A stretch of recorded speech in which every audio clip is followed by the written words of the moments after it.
1장 에브라임 산간 지역에 라마다임 소빔이라는 마을이 있었다. 그 마을에 엘가나라는 사람이 살고 있었다.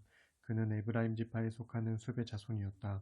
엘가나의 아버지는 여로함이고 여로함의 아버지는 엘리후이며 엘리후의 아버지는 도후이고 도후의 아버지는 숲이었다. 엘가나에게는 두 아내가 있었다. 한나와 브닌나였다. 브닌나에게는 아이가 있었지만 한나에게는 아이가 없었다. 엘가나는 해마다 한 번씩 고향을 떠나 실로에 올라가서 전능하신 주께 경배하고 제사를 드렸다. 그곳에는 엘리의 두 아들 홈리와 비느하스가 주의 제사장으로 일하고 있었다.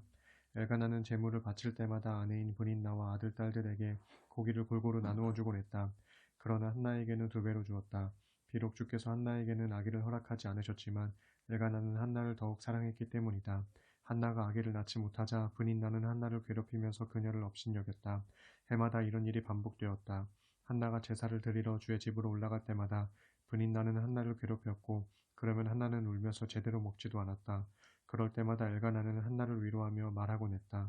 당신은 왜 울기만 하고 있소? 왜 아무것도 먹지 않는 거요? 왜 그렇게 슬퍼하시오? 10명의 아들을 두면 뭐라오? 내가 당신 곁에 있는 것이 더 낫지 않소? 한 번은 엘가나 식구들이 모두 실로의 성소에 갔을 때였다. 식구들이 함께 식사를 마쳤을 때 한나는 슬그머니 자리를 떴다. 그때 대제사장 엘리는 성막 문기둥 곁에 의자에 앉아 있었다. 한나는 주 앞에 나아가 비통한 심정으로 울면서 기도했다. 오 전능하신 주여, 고통을 당하고 있는 당신의 요정을 굽어 살펴 주십시오. 저를 기억해 주십시오. 당신의 요정을 잊지 마시고 아들 하나만 허락해 주십시오. 그러면 제가 그 아들을 주께 바치겠습니다. 그 아들의 삶을 모두 주께 바치겠습니다. 평생토록 머리털을 자르는 일이 없도록 하겠습니다. 한나가 주께 기도드리고 있는 동안 엘리는 그녀의 입술을 지켜보고 있었다. 한나는 마음속으로만 기도를 드렸기 때문에 입술만 달싹이고 소리는 들리지 않았다. 그래서 엘리는 한나가 술에 취했다고 생각했다. 엘리는 그녀를 꾸짖었다. 언제까지 그렇게 취해서 지낼 참이요? 빨리 술을 끊도록 하시오. 한나가 대답했다. 아닙니다. 저는 술에 취한 것이 아닙니다. 저는 마음에 큰 상처를 받은 여인으로 제 마음을 주님께 간절히 호소하고 있는 것뿐입니다. 저를 나쁜 여자로 생각하지 마십시오. 너무나 큰 슬픔과 고통 때문에 지금껏 주께 제 사정을 아뢰고 있었습니다. 엘리가 그녀에게 말했다. 그렇다면 평안한 마음으로 돌아가시오. 이스라엘의 하나님께서 그대의 간구를 들어주실 것이요. 한나가 말했다. 제사장님, 그렇게 말씀해 주시니 정말 고맙습니다. 불쌍한 이 몸을 좋게 보아주시기 바랍니다. 한나는 그 길로 집에 돌아가서 음식을 들었다. 그 후로는 얼굴에서 슬픈 기색이 사라졌다. 다음날 아침 엘가나 가족은 일어나서 주 앞에 예배를 드리고 라마에 있는 집으로 돌아갔다. 그리고 엘가나가 아내 한나와 잠자리를 같이 하자 주께서는 한나를 기억하시고 그녀의 간구를 들어주셨다. 한나는 임신을 했고 달이 차자 아들을 낳았다. 그녀는 주께 간구하여 얻은 아들이라는 뜻에서 그 아이의 이름을 사무엘이라 지었다. 엘가나가 다시 온 가족을 데리고 주께 제사를 드리러 올라갈 때가 되었다. 하지만 한나는 함께 올라가지 않았다. 그녀는 남편에게 말했다. 이 아이가 젖을 뗄 때가 되면 아이를 데리고 가서 주께 바칠 생각입니다. 그때부터는 아이를 성전에서 계속 살게 하겠습니다. 엘가나가 그녀에게 대답했다. 당신 좋을 대로 하구려. 그러면 아이가 젖을 뗄 때까지는 집에 있도록 하시오. 주께서 말씀하신 대로 이루어 주시기를 바랄 뿐이요. 그래서 한나는 사무엘이 젖을 뗄 때까지 집에서 계속 지내면서 아이를 길렀다. 마침내 사무엘이 젖을 떼자 한나는 그 아이를 성막으로 데리고 갔다. 그녀는 3년 된 수소 한 마리와 밀가루 1에바, 포도주가 든 가죽 부대 하나를 제물로 가져갔다. 그들은 수소를 잡아 제물로 삼은 후 아이를 엘리 앞으로 데리고 갔다. 한나가 엘리에게 말했다. 제사장님, 저를 기억하시겠습니까? 제사장님 옆에서 주께 기도를 드린 적이 있는 그 여자입니다. 저는 아이를 갖게 해달라고 기도를 드렸고 주께서는 제 간구를 들어주셨습니다. 이제 저는 이 아이를 주께 바칩니다. 이 아이의 평생의 삶은 주님의 것입니다. 그런 다음 그들은 거기서 주께 경배를 드렸다. 2장 한나가 찬양의 기도로 주께 아뢰었다. 내 마음은 주님 안에서 기뻐하고 있습니다. 주님으로 인해 저는 비로소 얼굴을 들고 다닐 수 있게 되었고 저를 미워하는 사람들 앞에서도 당당하게 말할 수 있게 되었습니다. 주께서 저를 구해주시어 제 마음은 기쁨으로 가득 차 있습니다. 거룩하신 분은 주님밖에 없습니다. 주님과 견주를 잇는 아무도 없습니다. 우리 하나님처럼 믿고 의지할 이는 세상에 없습니다. 너희는 잘난치 않은 말일랑 늘어놓지 말아라. 거만한 말을 입에 담지 말아라. 주께서는 이미 모든 것을 다 알고 계신다. 주께서는 사람의 모든 행위를 저울에 달아보신다. 강한 사람들에게서는 무기를 빼앗아 부러뜨리지만 약한 사람들에게는 힘을 불어넣어 주신다. 넉넉하게 살던 부자들은 양식을 구하려고 품을 팔아야 하지만 굶주렸던 사람들은 더 이상 줄이지 않게 된다. 자식이 없던 여인은 아이를 7이나 낳지만 여러 아들을 둔 여인은 홀로 남아 탄식하게 된다. 주께서는 사람을 죽이기도 하고 살리기도 하신다.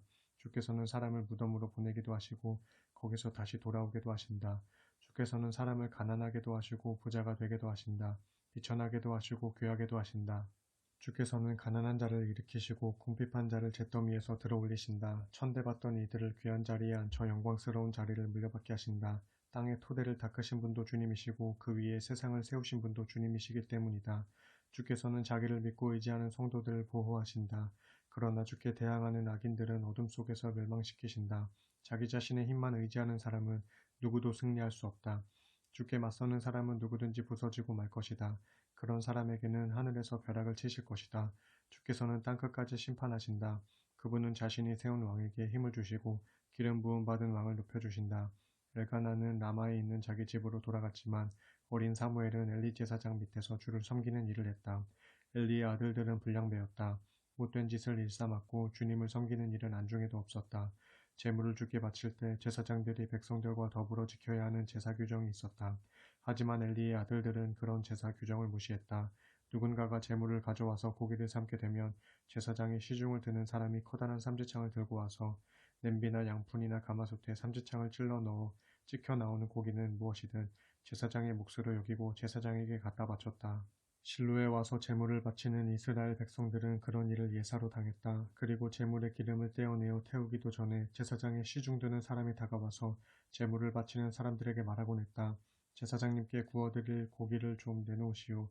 제사장님은 삶은 고기를 받지 않으시고 생고기만 받습니다. 제물을 바치는 사람이 기름부터 떼어내고 불살라 주께 바친 다음 살코기를 떼어 가도록 하시오 하고 대답하면 시중 드는 사람이 위협했다. 안 돼요. 지금 당장 내놓으시오. 그렇지 않으면 내가 강제로라도 고기를 떼어가겠소. 엘리의 자식들은 이런 식으로 주께 막중한 죄를 짓고 있었다. 그들은 주께 바칠 제물을 아주 하찮게 여겼다. 어린 사무엘은 세마포 에봇을 입고 주를 섬겼다. 사무엘의 어머니는 남편 엘가나와 함께 매년 제사를 드리러 왔다. 그때마다 그녀는 새 두루마기를 지어다가 아들에게 주었다. 엘리는 엘가나와 그의 아내 한나를 축복해 주었다. 기도로 얻은 자식을 주께 바쳤으니 주께서 그대들의 가정에 더 많은 자녀를 허락하셔서 그 아이를 대신해 주기를 빕니다. 그들은 이렇게 축복을 받고 고향집으로 돌아가곤 했다. 주께서는 한나에게 은혜를 베풀어 주셨다.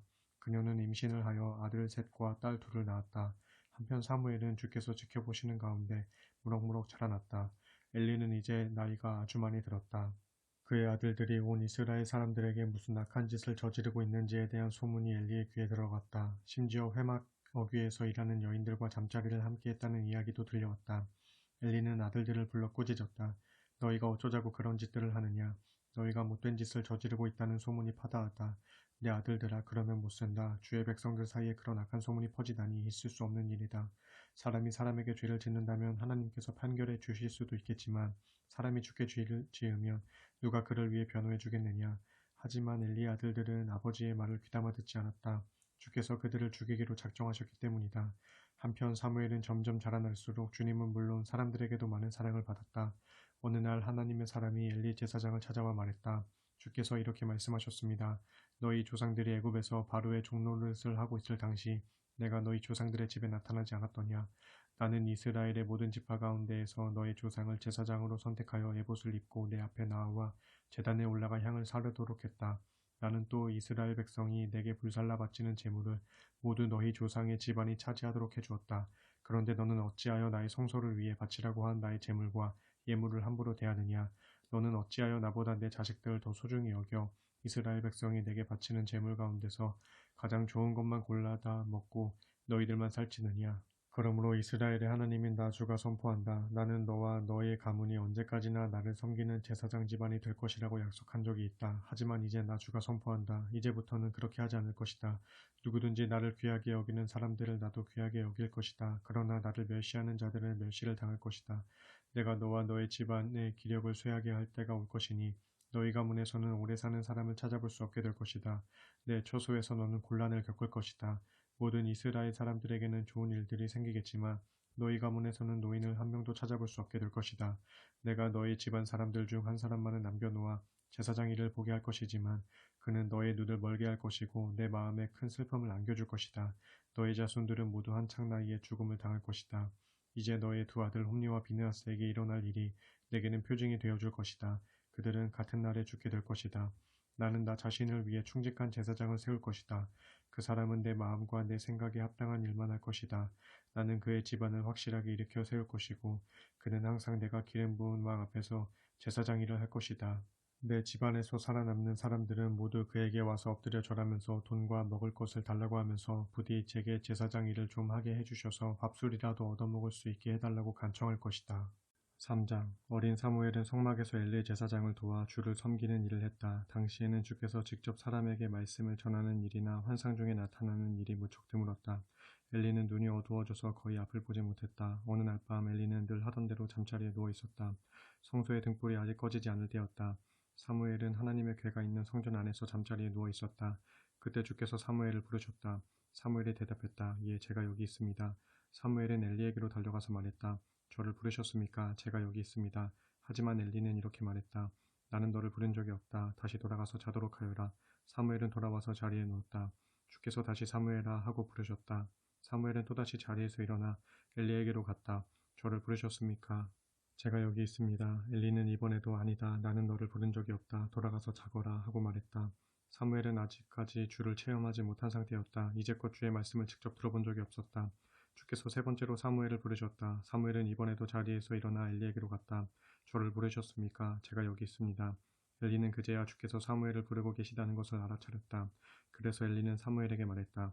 다시 가서 누워 있거라. 그분이 다시 부르시거든 예 주님 당신의 종이 듣고 있습니다 하고 대답하여라. 사무엘은 다시 자기 자리로 돌아가 누웠다.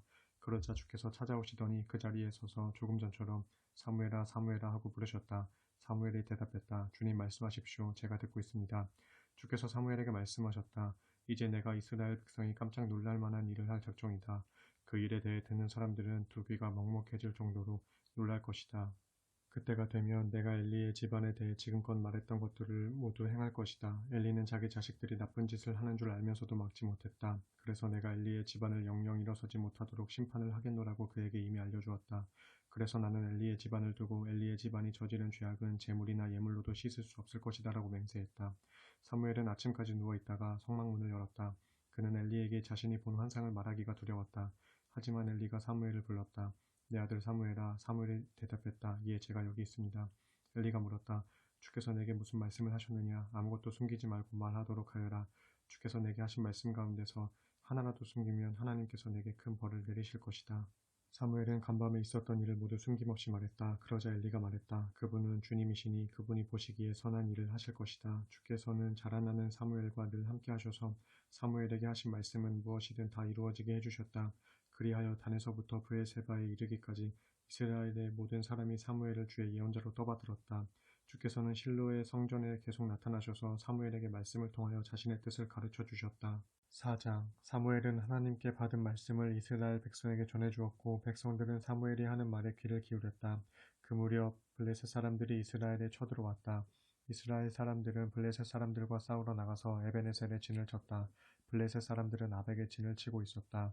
블레셋 사람들이 전열을 지어 공격해 오자 이스라엘 사람들도 이에 맞섬으로써 치열한 전투가 벌어졌다.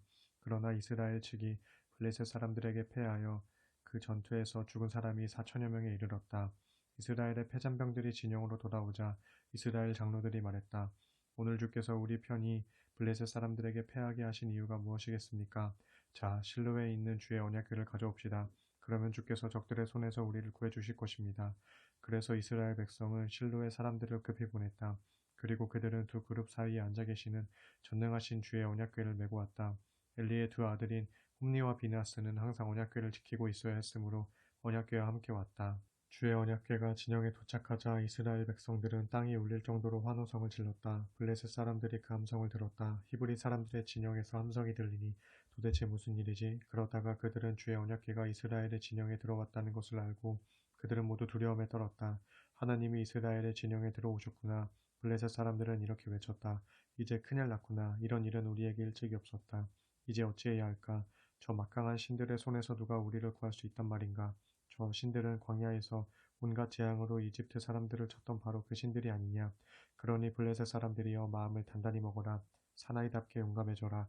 그렇지 않으면 지금껏 히브리 사람들이 너희의 노예가 되었던 것처럼 이제는 너희가 히브리 사람들의 노예가 될 것이다. 이렇게 블레셋 사람들이 싸움에 임하자 이스라엘 군사들은 자기들의 집으로 도망치기에 바빴다. 이 싸움으로 이스라엘은 3만의 병사를 잃었다. 하나님의 괴를 빼앗겼고 엘리의 두 아들 홈리와 비느하스는 목숨을 잃었다. 그날 전쟁터에 나갔던 베냐민 지파 한 사람이 전쟁터에서 도망쳐서 실로에 왔다. 그의 옷은 다 찢겨 있었고 머리는 먼지투성이었다. 그가 이르렀을 때 엘리는 길가의 의자에 앉아서 지켜보고 있었는데 하나님의 괴가 어찌 되었을지 걱정이 태산 같았다. 그 사람이 성읍에 들어서서 소식을 전하자 성읍 사람들은 모두 큰 소리로 울부짖었다. 그 울부짖는 소리를 듣고서 엘리가 물었다. 저게 왜 나우성이냐? 그 사람이 급히 엘리에게로 뛰어와서 전쟁터의 소식을 알렸다. 당시 엘리의 나이는 98세로 눈이 어두워져서 거의 앞을 보지 못했다. 그 사람이 엘리에게 말했다. 저는 지금 전쟁터에서 오는 길입니다. 가까스로 도망쳐 나왔습니다. 엘리가 물었다. 젊은이, 어찌된 일인지 어서 말해보오. 그러자 그 사람이 소식을 전했다. 이스라엘이 블레셋에게 졌습니다. 이스라엘 군인들이 많이 죽었습니다. 제사장님의 두 아들 홈리와 비느하스도 전사했습니다. 하나님의 괴도 빼앗기고 말았습니다. 하나님의 괴를 빼앗겼다는 소리를 듣자마자 엘리는 앉아있던 의자에서 뒤로 꽈당 넘어지고 말았다. 엘리는 목뼈가 부러져서 그대로 죽었다. 너무 늙은 데다 몸이 비대하여 그만한 충격을 감당할 길이 없었던 것이다. 40년 동안 이스라엘을 이끌어온 사사 엘리의 생애는 그렇게 막을 내렸다. 엘리의 며느리인 비느하스의 아내는 그때 임신 중이어서 출산을 앞두고 있었다. 그녀는 하나님의 괴를 블레셋 사람들에게 빼앗겼다는 것과 자신의 시아버지와 남편이 죽었다는 소식을 듣고는 갑자기 진통을 하면서 아기를 낳았다. 하지만 산통이 너무나 컸다. 죽어가는 그녀에게 옆에서 시중을 들던 여인들이 말했다. 아들을 낳았으니 너무 상심하지 마세요. 하지만 그녀는 아무런 대꾸도 하지 않았다. 아무 정신이 없었던 것이다. 그녀는 아기 이름을 이가봇이라고 지어주면서 말했다. 영광이 이스라엘에서 떠났구나. 하나님의 괴를 빼앗긴 데다가 그녀의 시아버지와 남편이 죽었기 때문이었다. 그녀는 말했다. 하나님의 괴를 빼앗겼으니 영광이 이스라엘에서 떠났구나. 5장 블레셋 사람들은 하나님의 괴를 빼앗은 후 그것을 에베네셀에서 아스돗으로 가지고 갔다. 그들은 하나님의 괴를 다곤 신전 안으로 가지고 가서 다곤 신상 옆에 세워놓았다. 다음 날 아침 아스돗 사람들이 신전에 들어가 보니 다곤 신상이 하나님의 괴 앞에 얼굴을 땅에 댄 채 거꾸러져 있었다. 그들은 즉시 다곤 신상을 제자리에 다시 세워놓았다. 하지만 그 다음 날 아스돗 주민들이 아침 일찍 다곤 신전에 들어가 보니 다곤 신상이 또 하나님의 괴 앞에 거꾸러져 있었다. 이번에는 머리와 두 손이 부러져서 문지방 위에 뒹굴고 있었다. 몸체만 그대로 남아 있었다. 이런 이유로 그날 이후부터는 다곤을 섬기는 제사장들이나 그 신전에 드나드는 사람들은 누구를 막론하고 신전의 문턱을 밟지 않고 넘어다니게 되었다. 주께서는 아스돗과 그 이웃 주민들을 무섭게 내리치셨다. 그들에게 재앙을 내리시고 악성종기로 고통을 받게 하셨다. 이런 일을 당하자 아스돗 주민들은 아우성을 쳤다. 이스라엘의 신의 괴를 당장 치워라. 그 신은 우리들뿐만 아니라 우리의 다곤신까지도 내치려 한다. 성읍 주민들은 블레셋의 5 지도자들을 모아놓고 물었다. 이스라엘 신의 괴를 어떻게 하면 좋겠습니까? 블레셋의 지도자들이 말했다. 이스라엘 신의 괴를 가드로 옮깁시다. 그리하여 그들은 이스라엘 신의 괴를 가드로 옮겼다. 괴를 가드로 옮기고 나자 주께서는 가드에 사는 사람들에게도 재앙을 내리셔서 그곳을 엄청난 공포에 휩싸이게 하셨다. 주께서는 젊은이든 늙은이든 가리지 않고 악성종기로 고통을 겪게 하셨다. 그러자 가드 주민들은 하나님의 괴를 에그론으로 보냈다. 하나님의 괴가 에그론에 이르자 그곳 주민들이 아우성을 쳤다. 저자들이 우리를 죽이려고 이스라엘 신의 괴를 가지고 왔다. 성읍 주민들은 블레셋의 지도자들을 모아놓고 말했다. 이스라엘 신의 괴를 돌려보냅시다. 본래 있던 곳으로 돌려보냅시다. 그렇지 않으면 우리 모두 죽게 될 것이요. 죽음에 대한 공포가 성읍 전체에 가득 찼다. 하나님의 손이 그들을 무섭게 내리치셨기 때문이었다. 아직 죽지 않은 사람들도 악성종기로 인해 고통을 받았다. 성읍 사람들의 비명이 하늘에까지 사무쳤다. 6장 주의 괴가 블레셋 땅에 머문 지 7개월이 지났을 때의 일이다. 블레셋 사람들이 제사장들과 점쟁이들을 불러 모아놓고 말했다. 주의 괴를 우리가 어떻게 했으면 좋겠습니까? 어떤 방법으로 원래 있던 자리로 돌려보내야 할지 우리에게 말해주시오. 그들이 대답했다. 이스라엘 신의 괴를 돌려보낸다면 그냥 돌려보내서는 안 됩니다. 이스라엘 신에게 속건제물을 바쳐서 죄를 씻어야 합니다. 그러면 여러분의 병이 고쳐질 것이고 그 신이 왜 여러분에게서 재앙을 거두지 않았는지 그 이유를 알게 될 것입니다. 블레셋 사람들이 물었다. 그러면 속건제물로는 무엇을 바쳐야겠습니까? 그들이 대답했다. 블레셋 지도자들의 숫자에 맞추어 금으로 5개의 종기 형상과 5개의 쥐 형상을 만들도록 하십시오. 이는 당신네 주민과 지도자들이 모두 똑같은 재앙을 당했기 때문입니다. 종기 형상과 이 땅을 파괴시키고 있는 쥐 형상을 만들고 이스라엘 신에게 경의를 표하십시오. 그러면 그 신이 당신들과 당신들의 신과 당신들의 땅을 치시던 손길을 거두어 주실 것입니다. 어째서 여러분은 이집트 사람들과 파라오가 했던 것처럼 고집을 부립니까? 이스라엘 신이 온갖 재앙을 내리고 난 후에야 그들은 이스라엘 사람들을 보내주지 않았습니까? 그러니 이제 새로운 수레를 마련하여 아직 멍에를 메어보지 않은 암소 2마리를 구해다가 수레를 끌게 하고 송아지들은 어미소에게서 떼어내어 외양간으로 돌려보내십시오. 주의 궤를 가져다가 수레에 싣고 여러분이 바치는 속건제물을 상자에 담아 궤 옆에 실으십시오. 그런 다음 그 암소들로 하여금 수레를 끌고 가도록 하십시오. 하지만 수레가 어디로 가는지 지켜보아야 합니다. 수레가 본래 궤가 있던 베세메스로 올라간다면 이스라엘의 신이 우리에게 큰 재앙을 내렸던 것이 틀림없습니다. 그렇지 않다면 이스라엘의 신이 우리를 친 것이 아니라 우연히 그런 재앙이 일어난 것이라고 판단할 수 있습니다. 블레셋 사람들은 제사장들과 점쟁이들이 일러준 대로 행했다. 그들은 암소 2마리를 데려다가 수레를 끌게 하고 송아지들은 외양간에 가두었다. 그런 다음에 이스라엘 신의 궤를 수레에 싣고 그 옆에 금으로 만든 쥐 형상과 종기 형상을 담은 상자를 실었다. 암소들은 수레를 끌고 베세메스 쪽으로 곧장 올라갔다. 왼쪽이나 오른쪽으로 벗어나지 않고 울음소리를 내면서 걸어갔다. 블레셋의 지도자들은 베세메스의 경계까지 수레를 따라가면서 지켜보았다. 그때 베세메스 사람들은 골짜기에서 밀을 베고 있었다. 그러다가 그들은 궤가 올라오고 있는 것을 보고는 모두 기뻐했다. 수레는 베세메스 사람인 여호수아의 밭에 이르러 큰 바위 옆에 멈춰 섰다. 베스메스 사람들은 그 수레를 부수어 장작을 만들고 수레를 끌고 온 암소 2마리를 잡아 죽게 번제물로 바쳤다. 레위지파 사람들은 수레에서 주의 궤와 금으로 만든 형상이 담긴 상자를 내려 큰 바위 위에 올려놓았다. 그날에 베스메스 사람들은 이렇게 번제물을 바치고 다른 희생제물도 주께 바쳤다. 블레셋의 5 지도자들은 이 광경을 낱낱이 지켜본 뒤 에그론으로 돌아갔다. 블레셋 사람들이 속건제물로 주께 바친 5개의 금종기는 각각 아스돗과 가사와 아스글론과 가드와 에그론을 위한 것이었다. 그리고 5마리의 금쥐들 역시 블레셋의 5 지도자들에게 속한 성읍과 그 주변의 마을, 곧 블레셋 성읍의 수요에 따른 것이었다. 베세메스 사람들이 주의 궤를 모셔놓았던 큰 바위는 오늘날까지도 베세메스 사람 여호수아의 밭에 남아있어 그때의 일을 증거해주고 있다. 그런데 베세메스 사람들이 주의 궤를 들여다보았기 때문에 주께서는 베세메스 사람들을 70명이나 쳐 죽이셨다. 그래서 베세메스 사람들은 통곡하며 슬퍼했다. 베세메스 사람들이 말했다. 도대체 누가 이 거룩하신 하나님을 가까이에서 모실 수 있겠는가? 이 법궤를 누구에게로 보내야 한단 말인가?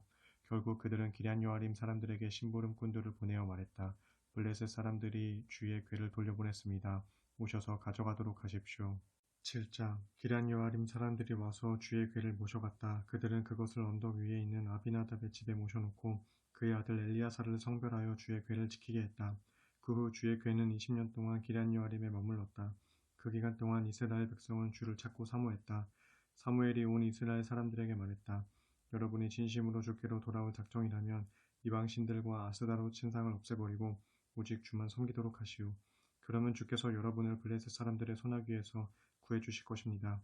이스라엘 백성은 바알과 아스다롯 신상들을 치워버리고 주만 섬겼다. 그러자 사무엘이 말했다. 이스라엘 사람들을 모두 미스바에 모이게 하시오. 그러면 주께서 다시 여러분을 도와주시도록 제가 기도를 드리겠습니다. 이스라엘 백성이 모두 미스바에 모였을 때 그들은 물을 길어다가 주 앞에 부었다. 그날은 아무것도 먹지 않고 자신들의 죄를 고백했다. 우리가 주님을 거슬러 죄를 지었습니다. 사무엘은 그곳 미스바에서 백성들을 이끌어 나갔다. 블레셋 사람들은 이스라엘 백성이 미스바에 모였다는 소문을 듣고 이스라엘을 치려고 올라왔다. 이 소식을 듣고 이스라엘 사람들은 두려움에 사로잡혔다. 그들은 사무엘에게 말했다. 우리를 위해 주께 쉬지 말고 간구해 주십시오. 블레셋 사람들을 물리쳐서 우리를 구원해달라고 기도해 주십시오. 사무엘은 아직 젖을 떼지 않은 어린 양 1마리를 잡아서 통째로 주께 번제로 바쳤다. 사무엘은 이스라엘을 위해 주께 부르짖었고 주께서는 그의 기도를 들어주셨다. 사무엘이 어린 양을 불살라 제물로 바치고 있을 때 블레셋 사람들이 이스라엘을 치려고 밀어닥쳤다. 그러나 그날 주께서는 큰 천둥 소리를 일으켜 블레셋 사람들을 혼란 속에 몰아넣으셨다. 그러자 블레셋 사람들은 공포에 사로잡혀 허둥지둥 도망치기에 바빴다. 이스라엘 사람들은 미스바에서 몰려나와 블레셋 사람들을 추격하면서 벳갈 바로 아래에 이를 때까지 많은 군사들을 쳐 죽였다. 사무엘은 돌을 하나 가져다가 미스바와 센 사이에 기념비를 세웠다. 그는 주께서 여기에 이를 때까지 우리를 도와주셨다라고 말하면서 그곳을 에벤에셀이라고 이름 지었다. 이리하여 블레셋 사람들은 항복하고 이스라엘 영토를 다시는 넘보지 않았다. 사무엘이 살아있는 동안에는 주의 손이 블레셋 사람들을 막아주셨다. 이스라엘은 블레셋 사람들이 빼앗아갔던 에그론에서부터 가드에 이르기까지의 성읍들을 모두 되찾았고 성읍 주변 지역까지도 모두 되찾아왔다. 이스라엘 사람들은 아모리 사람들과도 평화를 유지했다. 사무엘은 죽는 날까지 사사로서 이스라엘을 다스렸다. 그는 해마다 베델에서 길갈과 미스바에 이르기까지 전국을 순회하면서 이스라엘 사람들 사이의 분쟁을 중재하는 재판관 역할을 했다. 그리고는 항상 자기 집이 있는 라마로 돌아갔다. 그리고 거기에서도 사무엘은 사사로 활동하였다. 그는 주께 바치는 제단을 라마에 쌓았다. 8장. 이제 사무엘은 나이가 많이 들었다. 그래서 자기의 두 아들을 이스라엘의 사사로 세웠다. 큰아들의 이름은 유엘이고 둘째 아들의 이름은 아비야였다. 그들은 브엘세바에서 사사로 일했다. 그러나 사무엘의 아들들은 아버지와는 많이 달랐다. 그들은 부당한 이익에 눈이 멀어 뇌물을 받고 공평하지 못한 재판을 했다. 그래서 이스라엘의 장로들은 다 함께 모여 라마에 있는 사무엘을 찾아갔다. 그들은 사무엘에게 말했다.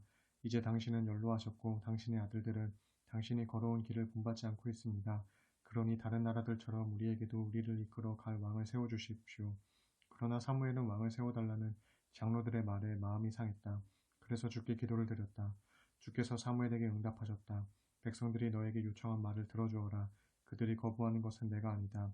그들은 나를 거부한 것이다. 나를 자기들의 왕으로 섬기는 것을 거부한 것이다. 이집트에서 그들을 데리고 나온 그날부터 오늘까지 그들은 항상 나를 버리고 다른 신들을 섬기곤 했다. 그런데 이제는 너에게도 그런 짓을 하고 있는 것이다. 그러니 그들의 말을 들어주어라. 하지만 그들에게 엄중히 경고하여 그들을 통치할 왕이 장차 무엇을 하게 될 것인지를 명백히 알려주도록 하여라. 사무엘은 자신에게 왕을 세워달라고 요구한 백성들에게 주께서 하신 말씀을 그대로 전해주었다. 사무엘이 말했다. 여러분을 통치할 왕이 장차 어떤 일을 하게 될 것인지 여러분에게 먼저 알려주겠소.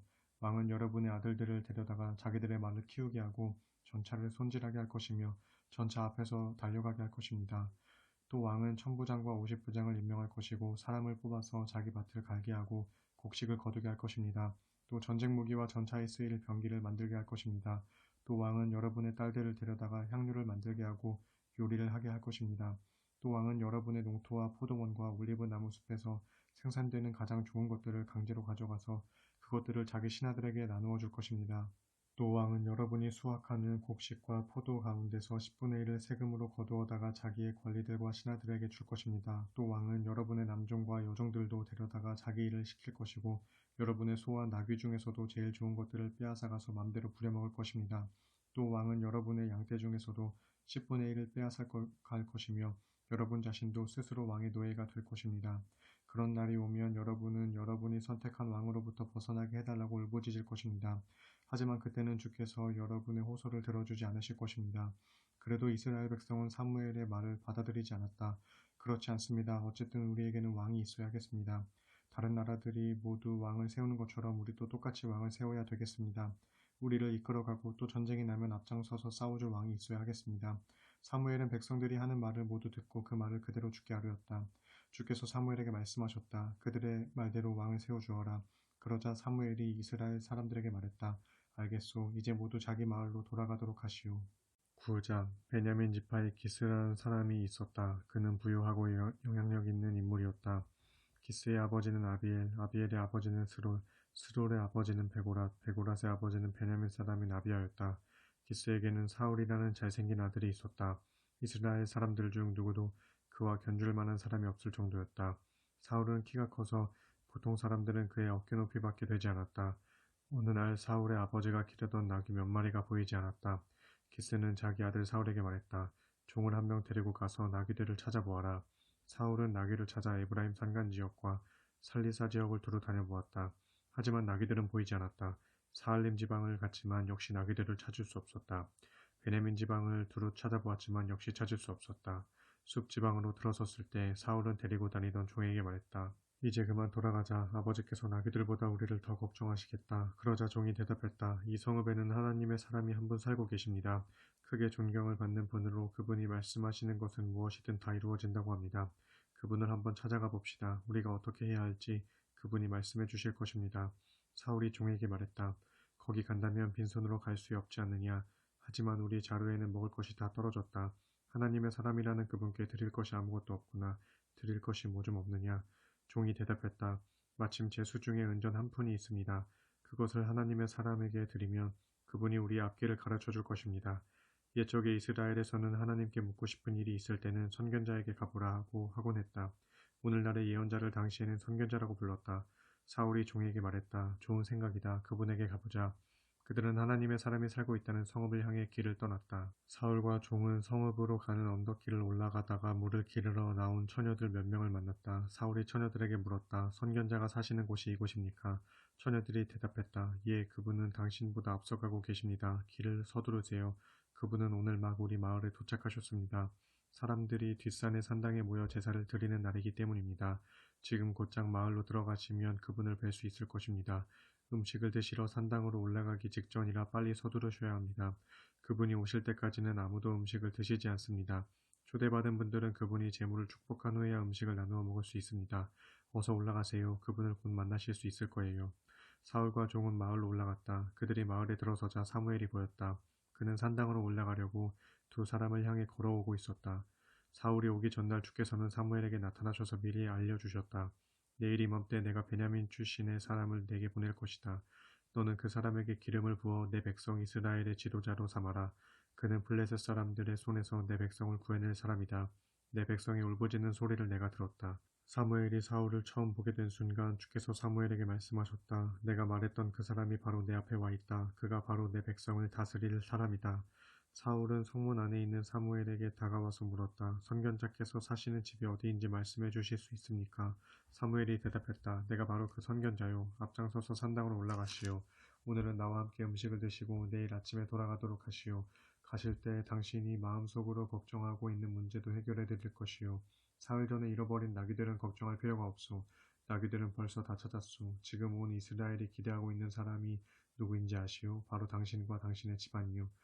사울이 대답했다. 하지만 저는 이스라엘에서도 가장 작은 베냐민 지파 사람이 아니니까. 더구나 저희 집안은 베냐민 지파 중에서도 가장 보잘것없는 집안입니다. 사무엘은 사울과 그의 종을 데리고 모임 장소로 들어갔다. 30명가량이 모여 있었다. 사무엘은 사울과 그의 종을 가장 윗자리에 앉혔다. 사무엘이 요리하는 사람에게 말했다. 내가 따로 간수하라고 지시한 그 고기를 가져오도록 하게. 요리사가 양의 넓적다리 고기를 사울 앞에 내놓았다. 사무엘이 말했다. 자, 먹읍시다. 그것은 내가 당신을 위해 따로 준비해 두었던 것이요. 이런 일이 생길 줄 알고 미리 준비한 것이니 마음껏 드십시오. 그날 사울은 사무엘과 함께 식사를 했다. 그런 다음 산당에서 내려와 마을로 내려간 후 사무엘은 자기 집 지붕에서 사울과 이야기를 나누었다. 날이 밝자 사무엘은 지붕 위에 있는 사울을 불렀다. 자, 이제 떠날 준비를 하시오. 내가 배웅을 해드리겠소. 준비가 끝나자 사무엘은 사울과 함께 바깥으로 나왔다. 마을 끝에 이르자 사무엘이 사울에게 말했다. 저 종은 앞서 보내도록 하시오. 종이 앞서 나가자 사무엘이 말을 이었다. 당신은 잠시 여기 서서 하나님께서 당신에게 전하라고 하신 말씀을 듣도록 하시오. 10장 사무엘은 기름병을 가져다가 사울의 머리에 붓고 뺨에 입을 맞춘 다음 사울에게 이렇게 말했다. 주께서 당신에게 기름을 부어 당신은 주의 백성 이스라엘의 지도자로 세우셨소. 이제 이곳을 떠나게 되면 베냐민 지역으로 들어가는 입구의 새 사이에 있는 라헬의 무덤 근처에서 두 사람을 만나게 될 것이요. 그 사람들이 당신에게 이렇게 말할 것이요. 당신이 찾으러 나섰던 나귀들은 벌써 찾았습니다. 이제 당신 아버지는 나귀가 아니라 당신을 걱정하고 계십니다. 또 거기에서 더 가다가 다볼의 상수리 나무에 이르면 베델의 성소로 올라가는 세 사람을 만나게 될 것이요. 한 사람은 세 마리의 염소 새끼를 안고 또 한 사람은 빵 세 덩이를 들고 다른 한 사람은 포도주 가죽 부대를 메고 갈 것이요. 그들이 당신에게 인사를 하면서 빵 두 덩이를 줄 것이니 당신은 그것을 받으시오. 그런 다음에는 하나님의 산으로 올라가시오. 기브아에는 블레셋의 수비대가 있어. 성읍으로 들어가는 길에 산당에서 제사 드리고 내려오는 예언자들의 행렬과 만나게 될 것이요. 행렬 앞에서는 비파와 소고와 피리와 수금을 든 사람들이 연주를 하고 있을 것이요. 그들은 춤을 추면서 예언을 할 것이요. 그러면 주의 영이 당신에게 내릴 것이고 당신도 그들과 함께 예언을 하게 될 것이요. 그때부터 당신은 전혀 딴 사람으로 변화될 것이요. 이 같은 징조들이 모두 일어나거든 더 이상 망설이지 말고 하나님께서 인도하시는 대로 행하도록 하시오. 하나님께서 당신과 함께 하실 것이요. 이제 당신은 나보다 앞서서 길갈로 내려가서 나를 기다리시오. 나도 번제와 화목제를 드리러 그리 내려갈 것이지만 일주일 후가 될 것이요. 당신이 그 다음에 해야 될 일은 내가 그때 가서 모두 알려드리겠소. 사울이 사무엘에게서 떠나려고 돌아서는데 하나님께서 사울에게 새 마음을 주셔서 그를 변화시키셨다. 그리고 사무엘이 말한 여러 징조들이 그날로 다 이루어졌다. 사울이 자신의 종과 함께 기브아에 이르렀을 때 과연 예언자들의 무리와 마주치게 되었다. 그때 갑자기 하나님의 영이 사울을 사로잡아 사울 역시 그들과 함께 예언을 했다. 예전부터 사울을 잘 알던 사람들은 사울이 예언자들의 무리와 함께 예언을 하는 광경을 보고는 서로 수군거렸다. 기스의 아들이 어떻게 된 거지? 사울도 예언자가 되었단 말인가? 또 그곳에 사는 어떤 사람은 저 예언자들 무리의 스승은 누구지? 하고 묻기도 했다. 여기서부터 사울도 예언자가 되었단 말인가? 라는 말이 속담처럼 사람들의 입에 오르내리게 되었다. 사울은 예언하기를 그친 후 산당으로 갔다. 사울의 삼촌이 사울과 종을 보고 어디에 갔다 오느냐 하고 물었다. 사울이 대답했다. 나귀들을 찾으러 두루 다녔습니다. 하지만 도무지 찾을 수가 없어서 사무엘에게 갔었습니다. 사울의 삼촌이 물었다. 사무엘이 내게 무슨 말을 하더냐? 사울이 대답했다. 나귀들은 이미 찾았다고 하더군요. 하지만 사울은 사무엘이 자기가 왕이 될 거라고 했다는 이야기는 입 밖에 내지 않았다. 사무엘은 이스라엘 백성을 미스바의 성소로 모이게 하고 그들에게 말했다. 이스라엘의 하나님이신 주께서 이렇게 말씀하셨습니다. 나는 이스라엘을 이집트에서 건져내었다. 나는 너희들을 이집트의 압제로부터 또 너희를 학대하던 모든 나라들로부터 구해주었다. 그런데도 여러분은 여러분의 하나님, 곧 여러분을 재앙과 환난에서 구해준 하나님을 거부해 왔습니다. 그러면서도 오히려 안 되겠습니다. 우리를 다스릴 왕을 세워주십시오라고 말했습니다. 그러니 여러분은 이제 지파별로 또 시족별로 주 앞에 줄을 서도록 하십시오. 사무엘이 이스라엘의 모든 지파를 가까이로 불러 모으자 주께서는 그중 베냐민 지파를 뽑으셨다. 그 다음 사무엘이 베냐민 지파를 시족별로 나오게 했다. 이번에는 마드리 집안이 뽑혔다. 사무엘이 마드리 집안의 남자들을 모두 불러내니 기스의 아들 사울이 뽑혔다. 그래서 사람들은 모두 사울을 찾았다. 그러나 사울은 보이지 않았다. 그래서 그들은 주께 다시 여쭈어 보았다. 왕이 될 그 사람이 여기에 와 있습니까? 주께서 대답했다. 그렇다. 그는 지금 짐짝들 사이에 숨어 있다.